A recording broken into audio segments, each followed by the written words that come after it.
Donc aujourd'hui, le but de cette vidéo, c'est de regarder les rudiments de la mise en page dans Android avec Android Studio. Donc le but, ça va être d'essayer d'obtenir le résultat qu'on voit ici. Donc en haut, on va voir le action bar, on va voir que ça vient de toute façon tout seul. On va voir simplement comment changer le texte ici, puis peut-être rajouter un élément ici. Mais surtout, ce qu'on va essayer de voir, c'est comment obtenir quelque chose qui ressemble à ça, donc avec un bandeau sur la gauche, et une, deux, trois lignes, puis finalement un petit copyright en bas. Donc première chose qu'on va faire, c'est lancer Android Studio et créer un nouveau projet. Pardon. Alors évidemment, pour faciliter la vue de tout ça, on va mettre des couleurs en fond pour voir le découpage, puisqu'on n'aura pas de contenu au départ. Donc on va partir notre nouveau projet ici, on va l'appeler Layout, Next, et on va prendre une activité blanche pour commencer. Tout ça, on peut le garder par défaut. Donc ici, on va rien faire on va faire aucun traitement, on va rien faire sur ce que l'application fait. Tout ce qu'on veut, c'est obtenir la même mise en page que l'image qu'on a. Donc on voit ici Android Studio qui démarre, donc il va commencer son projet. Donc on part vraiment de rien, d'un projet qui a été simplement construit par l'assistant de création de projet. On va aller regarder dans la structure ici, et nous, ce qui va nous intéresser, c'est le fichier de mise en page, quand l'indexation sera finie. Donc on voit ici le rendu qui commence à être fait. Donc on va pouvoir cacher l'onglet ici.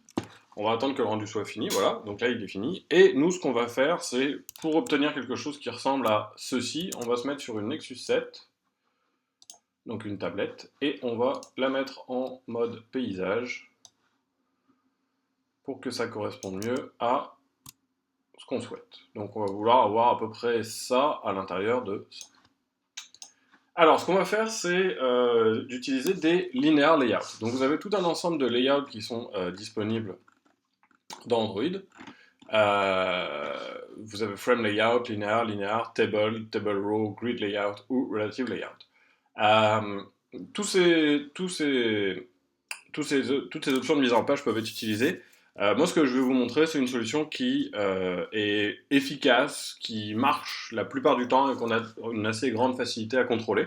Évidemment, toutes les autres peuvent se faire aussi, mais ce qu'on va voir, nous, c'est vraiment juste utiliser un linear layout. Donc, on va aller regarder au niveau du XML ici. Pour l'instant, ce qu'on a, c'est un relative layout. Nous, on va vouloir changer ça pour un linear layout, ici. Et la seule chose qu'il va falloir ajouter à ce linear layout pour qu'il soit valide, c'est une orientation. Alors là, il va falloir déterminer si on veut que notre linear layout soit d'orientation verticale ou horizontale. Donc on va essayer avec verticale initialement. Et on va surtout regarder comment on fait pour décomposer et analyser notre image. Ici, c'est notre action bar, c'est déjà fourni. Donc ce qu'on va vouloir faire comme mise en page, c'est principalement la mise en page de tout le reste ici. Donc ce qu'on a ici. Alors là, pour déterminer si on va vouloir faire le premier layout, s'il doit être horizontal ou vertical, il faut regarder comment on peut découper. Donc ici, est-ce qu'on peut découper avec une ligne horizontale ici? Non, parce qu'on va tomber en plein milieu du copyright, ça on ne peut pas le couper. Est-ce qu'on peut couper avec une ligne horizontale ici? Non, parce que ça couperait cet élément-là en deux. Est-ce qu'on peut couper ici? Non plus, parce que ça couperait cet élément-là en deux. Par contre, on peut couper ici. Et là, on voit bien que d'un côté, on va avoir le copyright, et du reste, on va avoir le reste. Une fois qu'on aura eu notre reste, donc on va avoir diminué la zone qu'on veut représenter à ça, ici on se rend compte qu'on va pouvoir couper verticalement, ici. Une fois qu'on aura coupé ça, on va se rendre compte que tout ce qu'on aura représenté, c'est ceci, et ici on va pouvoir couper horizontalement, ici et ici. Donc ça nous donne finalement notre structure. On va avoir d'abord un premier layout qui va être scindé en deux à ce niveau-là. Ensuite, on va faire un trait ici, pour couper en deux, et ensuite on va faire deux traits ici pour couper en trois. Donc on va faire ça tout de suite. Alors la première chose qu'on va faire pour s'aider un peu, c'est mettre une couleur de fond. Pardon. Alors celui-là, on va le mettre à dièse FFF. Pardon. 666, qui va être un gris. Alors, on voit ici la couleur qui s'affiche à partir du moment où on donne la couleur. Et si on va regarder notre design, on voit que maintenant notre layout est tout gris. Alors, donc dans notre linear layout, ce qu'on a dit, c'est qu'on voulait qu'il soit vertical. Il va séparer en fait notre text view, qui va être en fait pas hello world ici, mais copyright 2015, du reste de notre application. Donc le reste de notre application, ça va être quoi? Ça va être un linear layout. Donc là, on découvre une première chose qui est qu'on peut mettre des layouts dans des layouts, ce qui nous permet de redécouper. Donc ce layout-là, on va vouloir qu'il fasse la même largeur que son parent, match layout, et là, il va y avoir une petite subtilité pour la hauteur. On va vouloir qu'il fasse 0 de hauteur. Mais par contre, on va rajouter un attribut de poids.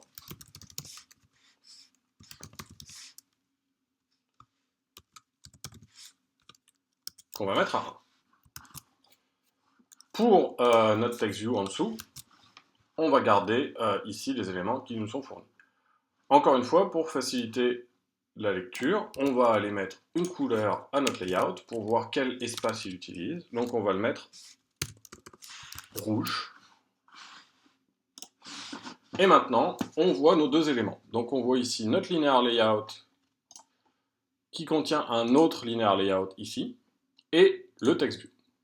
Le text view, on utilise exactement la place qui est nécessaire pour son texte. Alors on pourrait lui demander de prendre toute la largeur, potentiellement. Donc ici, ce qu'on va faire, c'est qu'on va aller lui mettre une width à match parent.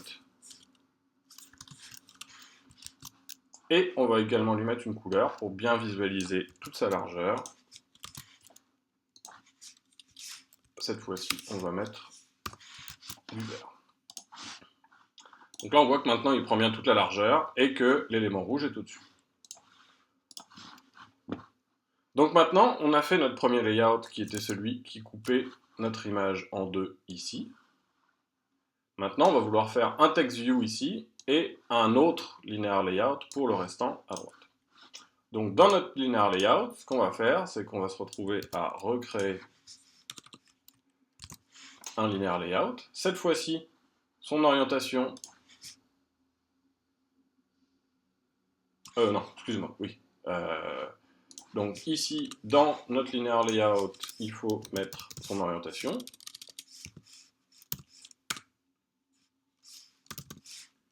Donc on se souvient que celui-là va être horizontal et qui va contenir un premier élément qui va être un text view, qu'on va mettre bleu cette fois-ci, et un deuxième élément qui va être un linear layout.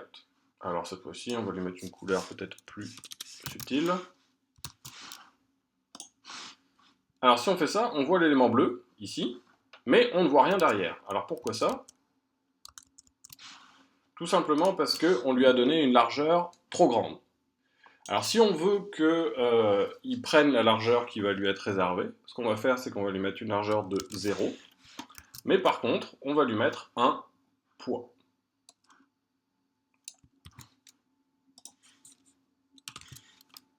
De 1. Donc voilà, et par contre, au niveau de la hauteur, là, on va lui dire qu'on veut qu'il soit de la même hauteur que son parent.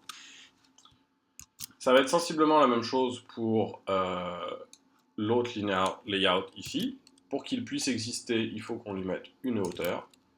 Et ici, on va lui indiquer 0 défaut. On va aller regarder le résultat.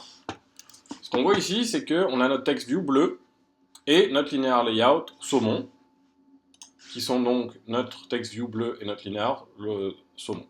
Qu'est-ce qui se passe quand on met 0 dp ici au 2? En fait, Android comprend qu'on n'a pas de largeur prédéterminée, mais par contre, à travers le poids, on lui indique quelle proportion de la largeur il va devoir utiliser. Donc ici, j'ai un poids de 2. Imaginons que je mette un poids de 3 à mon élément saumon. Et bien, je vais avoir ici un quart de la largeur qui va être utilisé pour le bleu. Donc il va représenter 1. Et celui-là va représenter 1, 2, 3. Donc ça nous permet de donner une pondération dans la largeur. Et on utilise 0 dp pour lui indiquer qu'il faut qu'il utilise le poids pour déterminer la proportion. Pour la hauteur, on a dit match parent parce qu'on veut que ça prenne toute la place du linear layout parent, ici, qui est celui qui est rouge. Donc, si on regarde ici, on voit bien que tout le rouge a été couvert, on est par-dessus.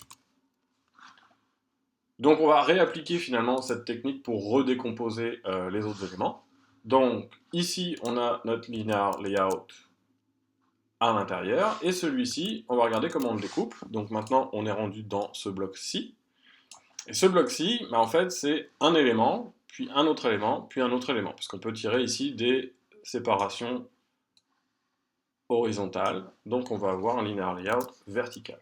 Donc ici, on va tout simplement lui indiquer l'orientation qu'il doit utiliser.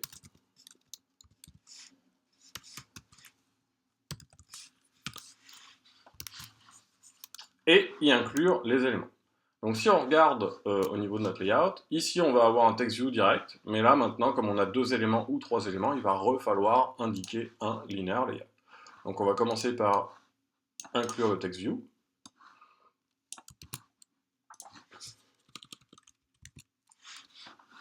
En lui donnant encore une fois une autre couleur pour pouvoir l'identifier. Donc là on a mis un vert pâle. Ici on a mis en largeur match parent, et on va lui spécifier une hauteur de 0.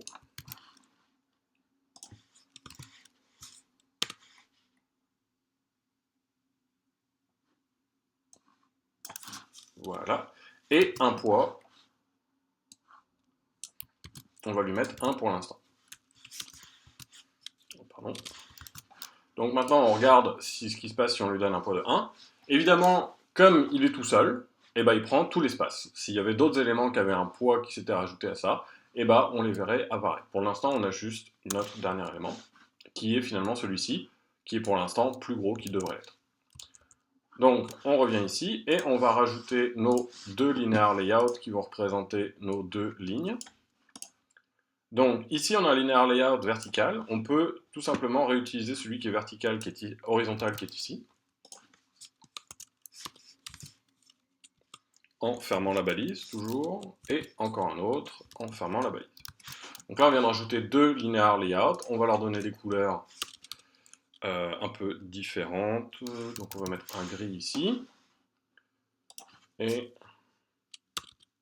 un autre niveau de gris ici.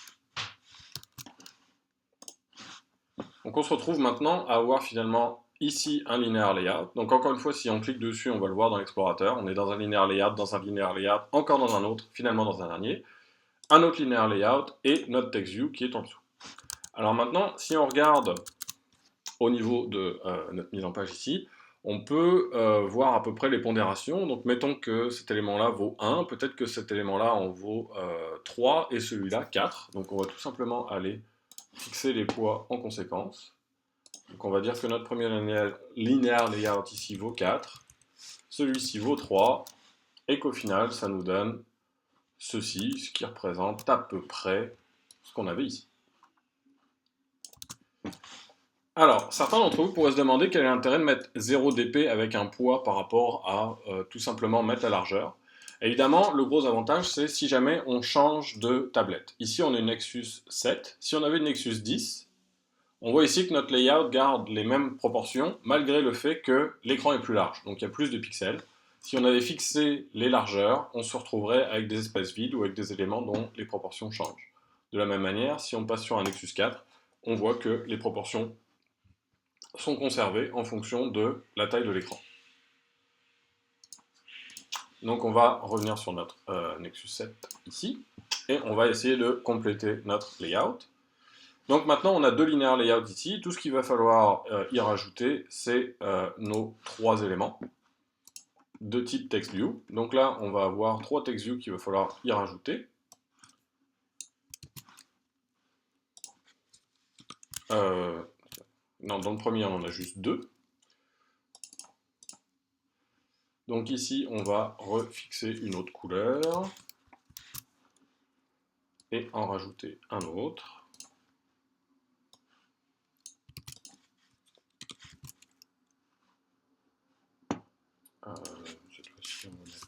ça. Donc là, on voit bien nos deux éléments qui ont été rajoutés. Et il va simplement falloir utiliser quelque chose de similaire pour la ligne d'en dessous. Alors là, on peut quasiment reprendre les mêmes text view et les rajouter dans l'autre linear layout et simplement en ajouter un troisième avec une couleur différente si possible.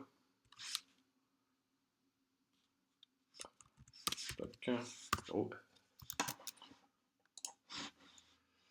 Donc là, on se retrouve à finalement avoir nos éléments qui correspondent à notre dessin, en gros. Alors évidemment, il faudrait changer layout ici par logo, ajouter une option dans le menu. Alors ça, on peut le faire tout de suite, c'est relativement simple. Donc simplement ici, au niveau de menu, on va rajouter un item. Ici, on va simplement lui dire if room. Et au lieu d'avoir cette chaîne de caractères là, on va marquer, c'était quoi, sign up. Oups, pardon. Voilà, donc maintenant si on revient sur notre design, ici,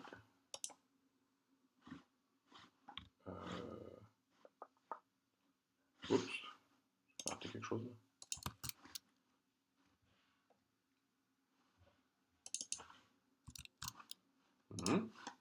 C'est bizarre. Alors, ici, on a également le layout qu'on va peut-être vouloir changer par une autre valeur. Dans Values, ici, vous allez trouver le app name. Donc ici, nous, ce qu'on voulait, c'était logo. Et on va se retrouver à avoir ici logo. Alors pourquoi mon option n'apparaît pas ici? On va regarder après. En attendant, on va essayer de revenir rapidement sur les écarts. Donc là, éventuellement, on aimerait avoir un certain espacement entre les différents éléments. Donc on va aller regarder comment on peut faire ça. Ça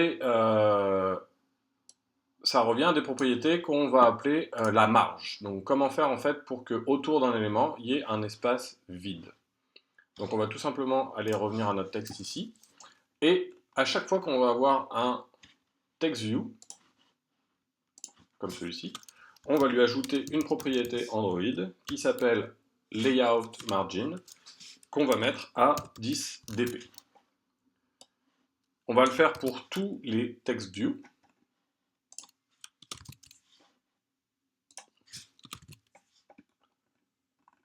Sauf les trois en dessous pour voir la différence entre les deux. Donc si on regarde ici, finalement, autour de cet élément-là, il y a eu une marge de 10 pixels qui a été créée. Autour de cet élément-là aussi, autour de cet élément-là aussi. Et ces trois-là ne l'ont pas parce qu'on ne l'a pas encore rajouté. Donc si on revient ici à notre texte, on va le rajouter aux trois dernières. Voilà, donc là on revoit les marges qui se créent autour. On se rapproche de plus en plus de ceci. Finalement, ce qu'on va faire, c'est tout simplement enlever les couleurs de fond sur les linear layouts. Pourquoi? Parce que les linear layouts ne sont pas des éléments d'interface graphique à proprement dit. C'est vraiment juste des encadrements pour permettre de faire la mise en page. Donc on va enlever les backgrounds sur les linear layouts.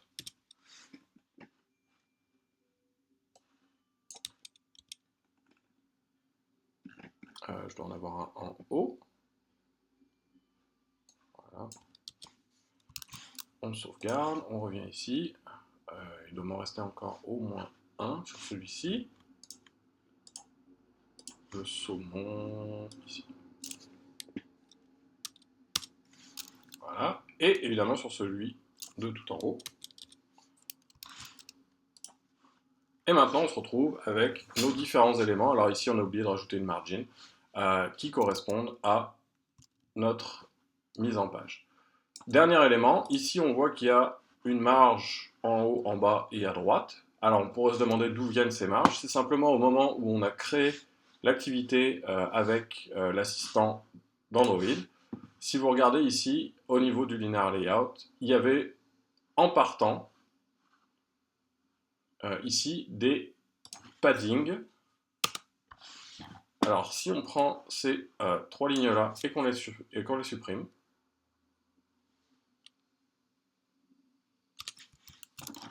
on va se retrouver à avoir une mise en page qui va utiliser tout l'écran.